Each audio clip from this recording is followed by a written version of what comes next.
പാലക്കാട്ടെ CPM-ൽ പൊട്ടിത്തെറി. CPM area committee അംഗവും പാലക്കാട് നഗരസഭാ കൗൺസിലറുമായ ഷുക്കൂർ CPM-ൽ നിന്ന് രാജിവെച്ചു. കമ്മ്യൂണിസ്റ്റാകാൻ CPM-ൽ പ്രവർത്തിക്കണമെന്നില്ല. CPM ജില്ലാ സെക്രട്ടറി EN സുരേഷ് ബാബുവുമായി ഏരിയ കമ്മിറ്റി യോഗത്തിലുണ്ടായ തർക്കത്തിന് പിന്നാലെ ഷുക്കൂറിനെ തരം താഴ്ത്തിയിരുന്നു.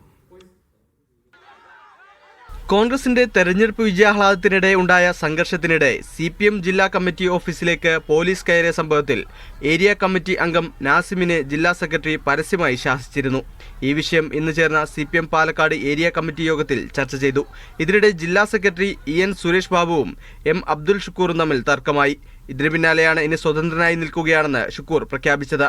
പാർട്ടി സ്ഥാനങ്ങൾ ആരുടെ ഔദാര്യത്തിലല്ല നമ്മൾ സ്ഥാനം ഏറ്റെടുക്കുക അല്ലെങ്കിൽ അതിലേക്ക് എത്തുക. നമ്മുടെ പ്രവർത്തനത്തിലൂടെ പ്രയത്നത്തിലൂടെയാണ്.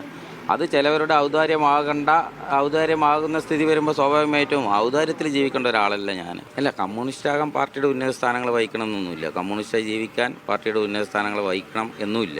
3 തെരഞ്ഞെടുപ്പുകളിൽ പരാജയപ്പെട്ടിട്ടും വർഗീയതയെക്കുറിച്ച് പറഞ്ഞുകൊണ്ടിരിക്കുകയാണ് CPM എന്നും അബ്ദുൽ ഷുക്കൂർ പറയുന്നു. എപ്പോഴും നമ്മൾ ഒരേ തരത്തിലുള്ള പ്രസംഗമാണ് വർഗീയതയെക്കുറിച്ചുള്ള പ്രസംഗം. അത് ജനത്തിൽ ഏസുന്നില്ല എന്നുള്ള കഴിഞ്ഞ 3 തെരഞ്ഞെടുപ്പിലായിട്ട് എൻ്റെ മനസ്സിലാക്കിയ കാര്യമാണ്. പാർട്ടി എങ്ങനെ ചിന്തിക്കുമെന്ന് അറിയില്ല. ആ മനസ്സിലാക്കിയ കാര്യം ഞാൻ പറഞ്ഞതെന്നുള്ളൂ. പാലക്കാട് ഉപതെരഞ്ഞെടുപ്പ് സമയത്തും ജില്ലാ സെക്രട്ടറിയുമായുള്ള അഭിപ്രായ വ്യത്യാസം ഷുക്കൂർ തുറന്നു പറഞ്ഞിരുന്നു. മീഡിയ 1 പാലക്കാട്.